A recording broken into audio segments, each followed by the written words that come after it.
Hey guys, welcome to Movies Books and Coffee. Introduction. చెప్పే movie గొప్పింటి అల్లుడు, starring Balakrishna గారు, సిమ్రన్ గారు, ఎస్పీబీ గారు, సత్యనారాయణ గారు అండ్ సంగవి గారు అండ్ మోర్ పెద్ద పెద్ద యాక్టర్స్.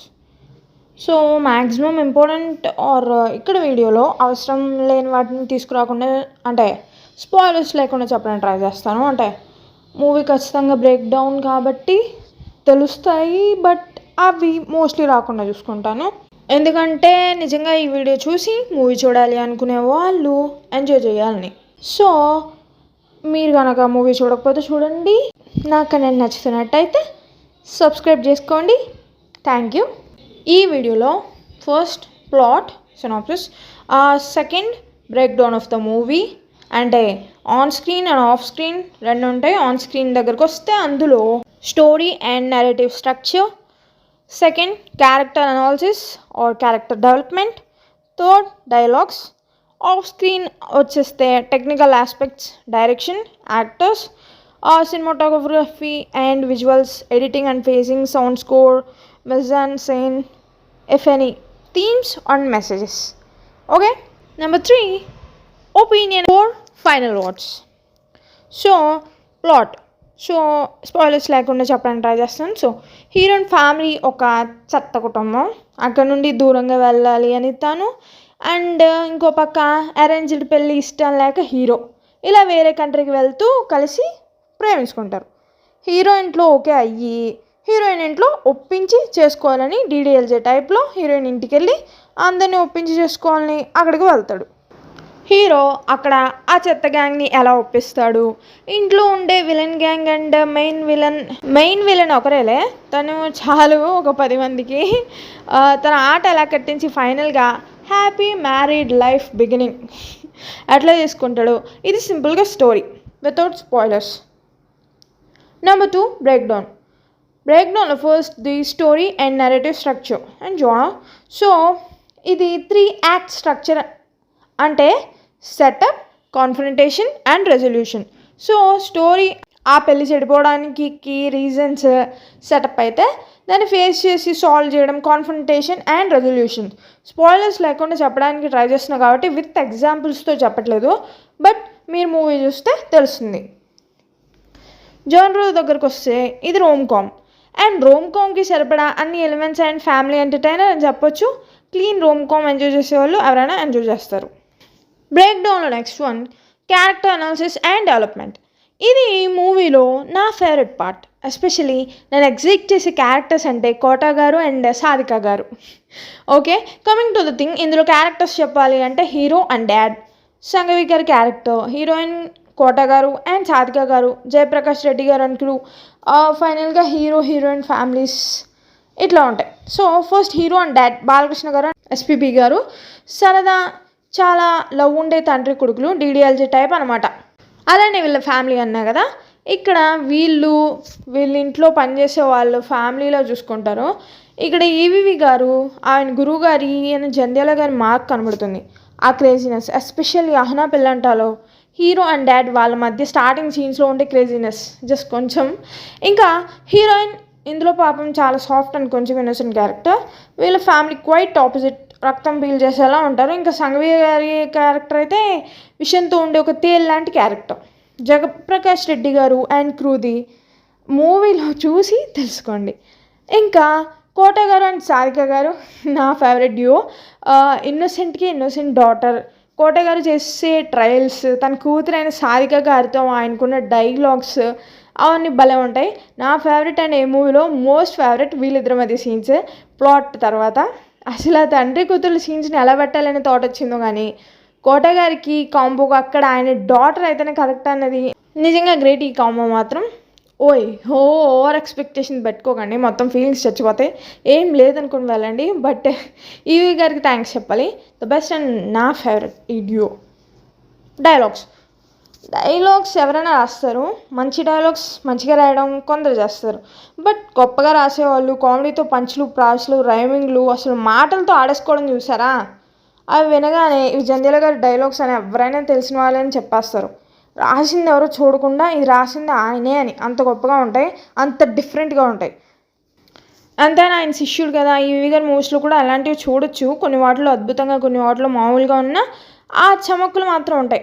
ఆ తర్వాత ఆ డైలాగ్స్లో వాళ్ళని మరిపించే వాళ్ళు రాలేదు, ఈవి గారి స్థాయికి కూడా రాలేదు. సో అలాంటి డైలాగ్స్ ఉన్నాయి మూవీలో. రాసింది జనార్దన్ మహర్షి గారంట. బాగున్నాయి. ఎస్పెషల్లీ స్టార్టింగ్ మల్లికార్జునరావు గారు, సత్యనారాయణ గారు అండ్ కొన్ని ప్రాసలు అవి ఉంటాయి, తర్వాత కూడా ఉంటాయి. ఇవి ఎగ్జాంపుల్ కొట్టగారు, సాధిక గారి డైలాగ్స్ నా ఫేవరెట్. ఎస్పెషలీ ట్రయల్ వేసే సీన్స్ అన్నా కదా వాటిలో, and English to Telugu, Telugu to English dialogues ఇవి గారి మూవీస్లో ఉంటాయి. సో సిమిలర్ డైలాగ్స్ ఇవి మాత్రం అట్లా అనమాట. ఇంకో ఆఫ్ స్క్రీన్ దగ్గరికి వస్తే డైరెక్షన్. ఈవి గారి గురించి తెలిసిందేగా, క్లాసిక్స్, మంచి సినిమాలు, గొప్ప గొప్ప సినిమాలు, సింపుల్గా పండించే కామెడీ ఈయన స్పెషాలిటీ. ఈ మూవీస్లో కూడా ఆయన తనదైన శైలిలో నీట్ డైరెక్షన్తో సరదాగా మనం ఎంజాయ్ చేసే ప్లాట్లోనే తీయడంతో ఆయన మార్క్ సీన్స్ చూడొచ్చు. ఆ సీన్స్ని సక్సెస్ సాధించారు. ఒకటి మీరు గుర్తుంచుకోవాల్సింది ఏంటంటే, ఇది మనం రోమ్ కామ్ అనుకోవచ్చు, నాట్ కామెడీ. రొమాన్స్లో మనం న్యూ కపుల్స్ మధ్య ఉండి రొమాన్స్, చిన్న చిన్న టీజింగ్స్ అవన్నీ చూడొచ్చు. అండ్ కామెడీ క్లీన్ నీట్గా వెళ్ళే entertainer, one of the best comedy. And E V గారి మూవీస్లో డబుల్ మీనింగ్ డైలాగ్స్ ఉంటాయి కొన్ని, సో అవి కూడా ఇందులో ఉంటాయి. బట్ మరీ కొన్ని మూవీస్లో లాగా మరీ ఎక్కువ లేవని నా ఫీలింగ్. యాక్టర్స్ అందరూ గొప్ప గొప్ప యాక్టర్స్, వాళ్ళ యాక్టింగ్ ఏం చెప్తాం. బాలకృష్ణ గారికి ఇలాంటి క్యారెక్టర్స్ ఈజీ. కోట గారి గురించి కొత్తగా చెప్పాల్సిందేముంది. ఇంకా సంఘవి గారు, తను కూడా తన బెస్ట్ ఇచ్చారు. ఇంకా ఎస్పీబీ గారు కానీ, సిమ్రన్ గారు, సత్యనారాయణ గారు, అందరూ కూడా ది బెస్ట్ యాక్టర్స్. అసలు చిన్న క్యారెక్టర్ నుండి పెద్ద క్యారెక్టర్ వరకు కూడా. సినిమాటోగ్రఫీ అండ్ విజువల్స్, ఇతర టెక్నిక్స్కి ఇక్కడ ఆస్కారం లేదు.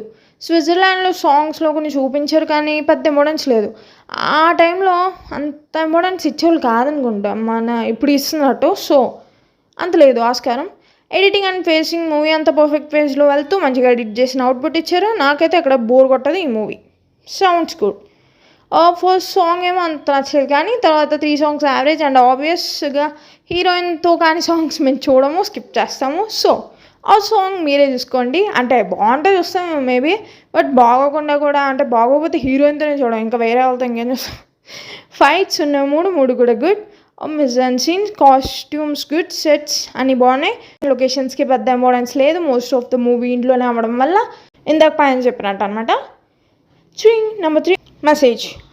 ఇది ఫ్యామిలీ ఎంటర్టైనర్, సో మెసేజెస్ లాంటివి ఏం లేవు. కానీ అండర్లైన్ ఫైనల్లో చెప్పింది ఏంటంటే, గొప్పిల్లు అంటే అది డబ్బుల వల్ల అవ్వదు, మంచి మనసులు, వాళ్ళ గుణగణాలు వాటి వల్ల అవుతాయి అని చెప్పి. Opinion review. ఈ వారి మూవీస్లో నచ్చే ఎలిమెంట్స్ మీద ఎక్కువ ఫోకస్ చేసిన, సుమారు అటు ఇటుగా ఉన్న 3 or more మూవీస్లో ఇది కూడా నా favourite. So top 3 or at least 5లో ఉంటుంది ఈ మూవీ. ఒకటి చిన్నది ఏంటంటే, జస్ట్ చిన్నదే ఏంటంటే, హీరోయిన్ ఈజీగా ఓకే అండమే నచ్చలేదు, అంటే లవ్కి. బట్ కొంచెం వాళ్ళిద్దరి మధ్య లవ్ బాగుంది, టైం ఇచ్చి ఉంటే బాగుండేది. కానీ ఇక్కడ స్టోరీ వాళ్ళ ఇంటికి వెళ్ళడం కాబట్టి అంత టైం స్క్రిప్ట్కి సెట్ అవ్వలేదు. So understandable. ఇది కొన్ని సీన్స్ డీడీఎల్జీలో ఉన్నాయి. డీడీఎల్జీ తర్వాత చాలా మూవీస్ ఆ సీన్స్ నేను వాడటం జరిగింది చాలా మూవీస్లో. అండ్ కొన్ని మూవీస్ లైక్ మహేష్ అండ్ అమృత గారిది అయితే యాస్టీస్ దింపేసిన ఇంకా కొన్ని వేరే సీన్స్ యాడ్ చేసి. బట్ ఇది అలా కాదు, కానీ ఆ థీమ్తో చేంజ్ చేసి పెట్టిన సీన్స్ అనుకున్నా. కానీ వికీ చూస్తే remake of Bollywood movie hero number 1 అని తెలిసింది. అది పెట్టి కొన్ని సీన్స్ చూసాను. అక్కడ తండ్రి కొడుకులు బాండ్ చూసాను, అది చాలా డిఫరెంట్గా ఉంది, అసలు బాండే లేకుండా. అండ్ నేను జస్ట్ స్టార్టింగ్ సీన్స్ చూసా. హీరోయిన్వి కూడా కొంచెం డిఫరెంట్గానే ఉన్నాయి. సో టోటల్ సీన్స్ అన్నీ కూడా మనవి జస్ట్ బిగ్ పిక్చర్లా తీసుకొని లోపల అంతా ఓన్వి ఫిల్ చేశారు. లైక్ స్విట్జర్లాండ్ వెళ్ళాడు ఇది తీసుకున్నారు, కానీ వెళ్ళాక జరిగినవి మన సీన్స్ అలా అనమాట. Final words. సో మీకు పిల్ల నచ్చింది, మా నాన్నకి పెళ్ళి ఇలాంటి ఈవి గారి మూవీస్ ఇష్టం అయితే ఇది కూడా నచ్చుతుంది. ఆఫ్కోర్స్ మిగతా మూవీస్లో కూడా టచ్ ఉంటుంది, బట్ ఈ మూవీస్కి దగ్గరగా ఉంటుంది ఈ మూవీ. ఆఫ్కోర్స్ పిల్ల నచ్చిందో రొమాన్స్ ఉండదు, మా నాన్నకి పెళ్ళిలో రొమాన్స్ గుర్తులేదు, కానీ లవ్ స్టోరీ ఉంటుంది, బాగుంటుంది కొద్దిసేపు అయినా. అలా నాకైతే నచ్చే మూవీ. మీకు నా టైప్ టేస్ట్ ఉంటే మూవీస్లో నచ్చచ్చు, check it out and enjoy. Also subscribe for more. Thank you. Signing of.